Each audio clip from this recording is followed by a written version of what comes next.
गगन सदन तेजोमय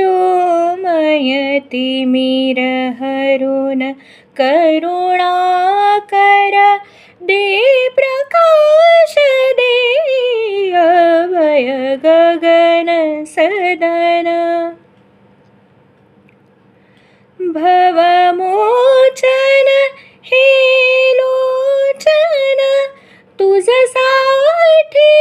दोन दिवे कंठातील स्वर मंजुळ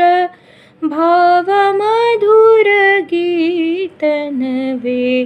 सकल शरण मनमोहन